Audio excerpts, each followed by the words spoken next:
mettre sur pied et dans un état de droit, il y a une justice indépendante. Seigneur, nous sommes fatigués des voleurs. Nous sommes fatigués de ceux qui s'enrichissent. Nous sommes fatigués de ceux qui ne voient que leurs intérêts.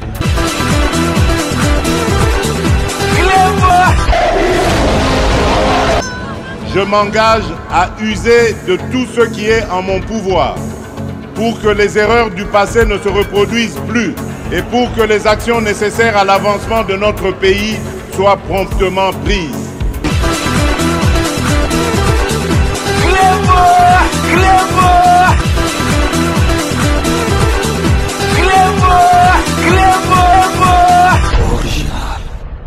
Salut et bienvenue sur Clébois Original. Merci de votre fidélité. 5 minutes avec César Ngadi. Tout le monde est d'accord et il en restera ainsi pendant très longtemps. 5 minutes à l'élo. Tokolo Belabino pour comprendre que sous conscience économique au zonga. Conscience économique au zonga bango. Parce que na minute yo monguna na biso ezali Kabila na M23 na Kagame.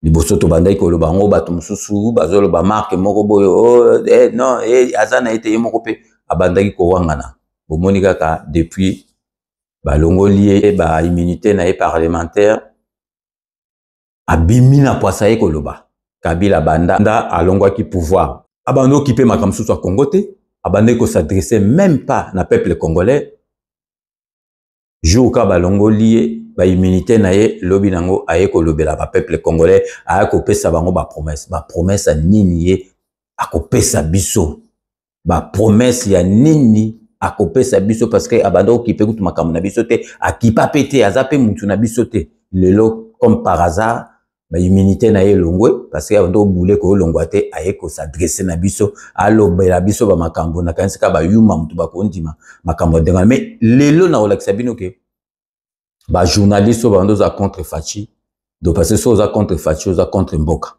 donc to boité oko critiquer critique constructive eza vraiment partout dans le monde de démocratie biso toza ba fasciste par conviction ba lobité boza bino nyusu neti biso mais ce que nous critiquer makambo ya malonga lelo na relaxa bino journaliste oyo azalaki sima ya Katumbi boyebi na minute oyo azape na Kabila ye moko journaliste wana mutu ezongi normal alobi akoki jamais ko continuer lisusu na Katumbi parce que Katumbi azali na Kabila soko ateli makambo Kabila sala Katumbi na surtout makambo ezali koleka na est o bazali ko boma bandeko na biso mutu nyonso tu akozala sima Kagame akozala sima ya Kabila ye ekosimba te a déclaré a pesi message na Katumbi alobi na Katumbi que ceux qui oza na Kabila parce que oza na Kabila oloba jamais que osima mandoki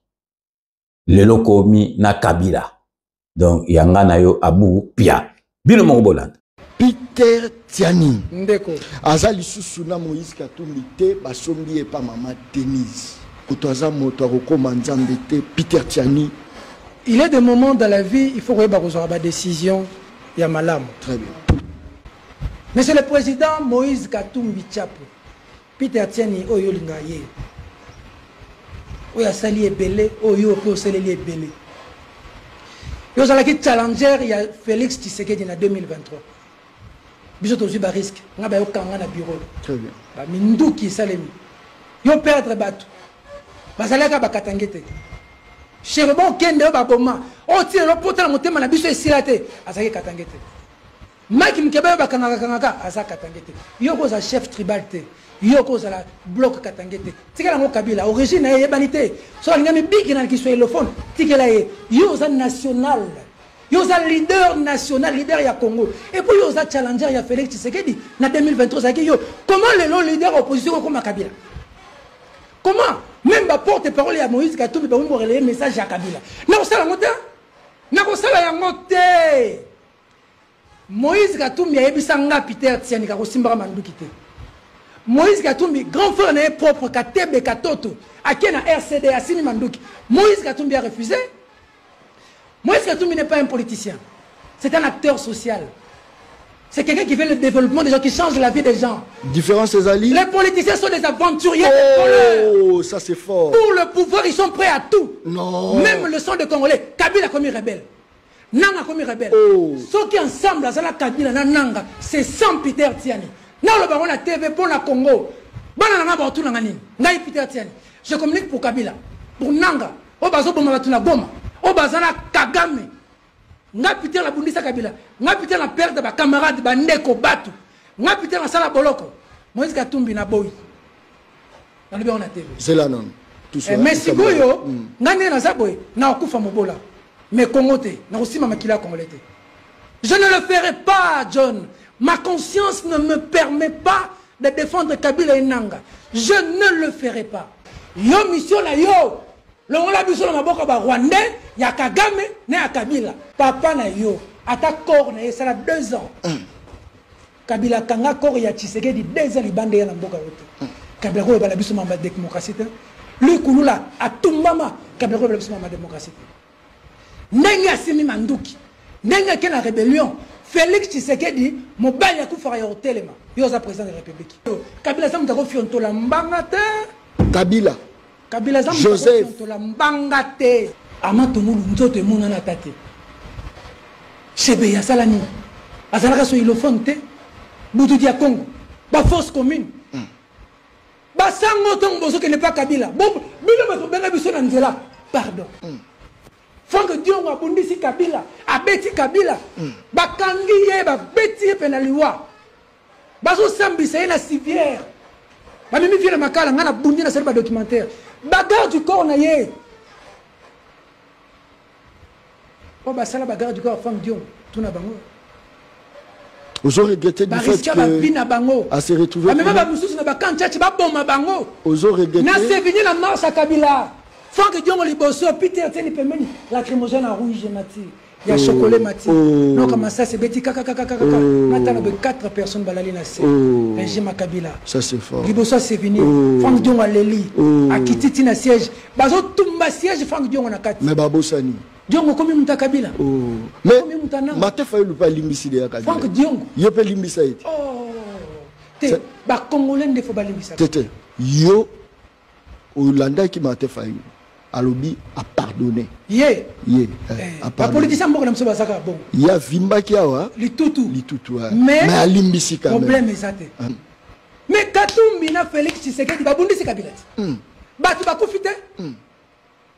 Après mais ce que Kabila soko penaza na posa ya Congo, aleka na TV, asengaka pardon na ba Congolais. Il nous doit quand même ça pour l'histoire. Il y a tellement la dictature. Il nous doit quand même ça pour l'histoire.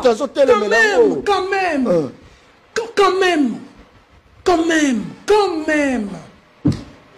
même, pour nous.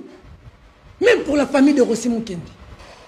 Même pour la famille de Thérèse Kapangala. Même pour la Baoba Koufou, la siège de PES. Quand même. Merci. Même pour la Boudoudiakou. Même pour la Chébé. Même pour la Rantoulou. Il nous doit quand même ça. Juste aller dans la TV pour la histoire. Alors, na bongwami na sengi bolimbis. Juste ça.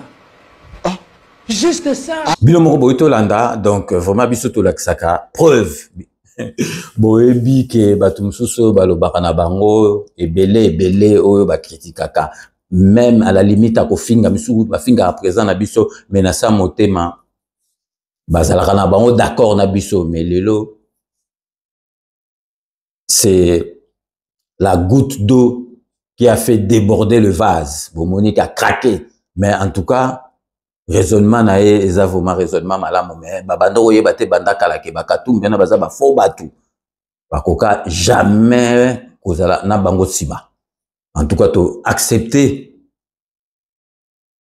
maloba oyo ya lobby journaliste oyo etika lipe ba misusu bokomona ba kozonga na temps parce que Félix Antoine Tshisekedi azali moi na nzambe donc sur total ba déclaration ya batum susno la Sabino donc bakatumbi o babandoro ba sur Kabila ba Fayulu o babandoro ba sur Kabila ba Franck Diongo o babandoro ba sur Kabila lelo ba komi kota Kabila po bomona kaka ke ezali pasi na mawa na motema donc na la Sabino bestre ba soi-disant ba opposant mususu o lelo donc vraiment toza opposant to linga Félix Antoine Tshisekedi te ato linga baluba te okoki kozala jamais na sima Kabila parce que Kabila azali oboma batu basali nyonso tout mpona kodestabilize mboka na biso même kobare président na biso bakoki te lelo balakisi face na bango oyo babanda kobomba baza nsima M23 ba M23 bango nde bazali koboma bato boyoka quelques déclarations ya ba soi-disant opposants oyo babanda koloba sur Kabila lelo bakomi ko sala bakor na ye. Donc restez connectés sur Clipboard Original, on revient tout de suite. Aujourd'hui, Monsieur Kabila, il doit faire son examen de conscience. Il est resté au pouvoir de 2016 en 2018. Il a trahi la constitution congolaise. Il a trahi le peuple congolais. Il a tué à l'est du Congo, à Beni et dans le 2 Kasaï, l'insécurité qui règne aujourd'hui. Moi, je ne voulais pas rester avec l'incarnation du mal. C'est pourquoi j'ai quitté Kabila. Si lui peut se comparer au Christ, je demande à la population congolaise de nous juger. Pour moi, les Judas, c'est Kabila. On ne devait pas se poser. Je ne comprends pas nos frères et sœurs qui viennent ici nous balancer des trucs. Et vous voyez M. Kabila se pavaner, et puis avec les gens, les Congolais sourient, et puis les Congolais sont là à ses côtés. Mais quelle méchanceté! Ces gens-là sont des sorciers. Non, je pèse mes mots. Ils n'aiment pas les Congolais.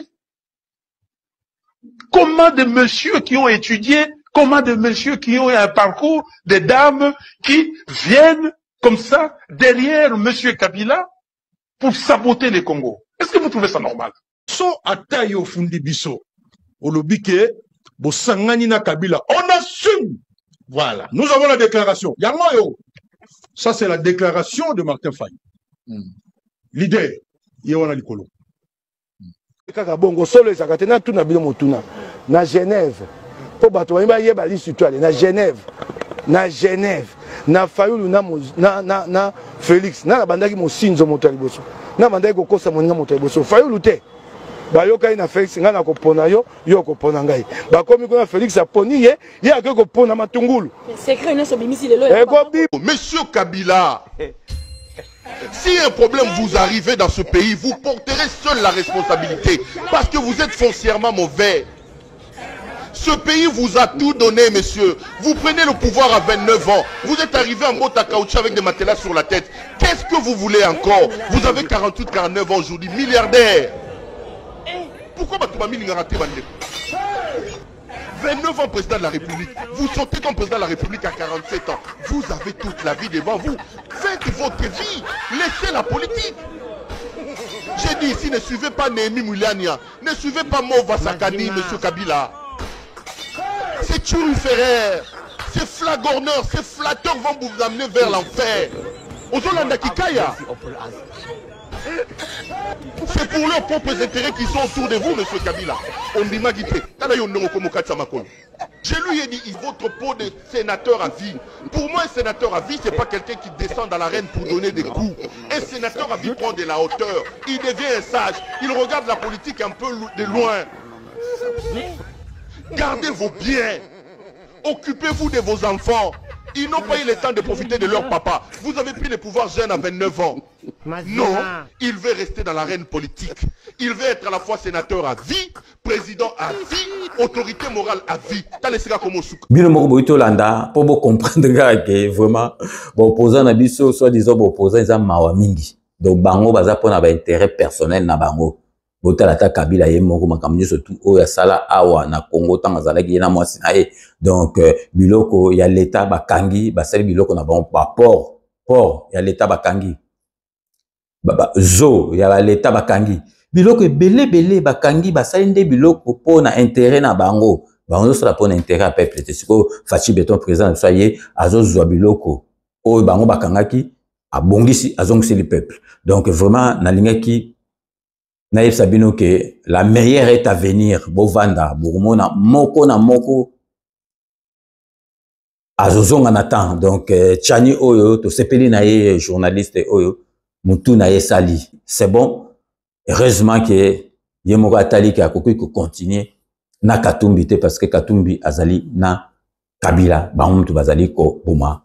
bandeko na biso kuna na est. Donc vraiment tokomi na suka ya émission na biso ya lelo, donc tokopesa quelques remerciements na bato balandaka biso. Honorable Jean Moutala kuna na Katia Londres, merci na yo. José Kano Kikakamene, merci na yo. Donc Olivier Massamba na mwasi na ye, merci na yo. Tokei na Katia Afrique du Sud pour nous repesa petit frère propre Roger Bamba, merci à trop. Tutikele kaka ba côté kuna na Namibie cette fois-ci pour nous repesa Babi Lumumba, merci à trop. Et puis vraiment tokobo sanate na France, petit frère propre Agnès Mababa tia mabolongo na ona seka kapo na mboka na yo. Donc vraiment merci ya trop. Tokozonga awa na kati ya Kinshasa po na repesa l'ingénieur il a fa batola master na ya chik il a fa batola, merci à trop. Donc vraiment tozali awa na Kisasa, tokotika la kaka awa na Kisasa, tokesiko na kati ya Suisse po na repesa mbote na Eddie Edo, le philosophe Eddie Edo, merci ya trop.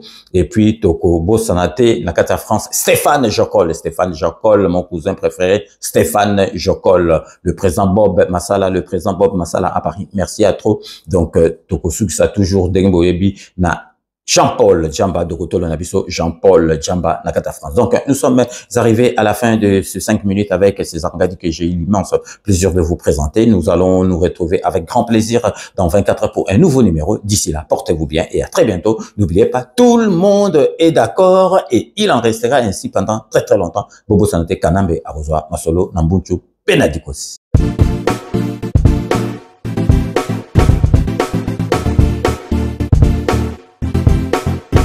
On doit mettre sur pied une créer dans un état de droit et une justice indépendante. Seigneur, nous sommes fatigués des voleurs.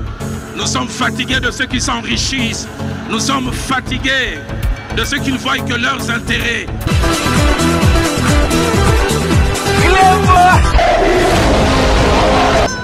Je m'engage à user de tout ce qui est en mon pouvoir pour que les erreurs du passé ne se reproduisent plus et pour que les actions nécessaires à l'avancement de notre pays soient promptement prises. Clément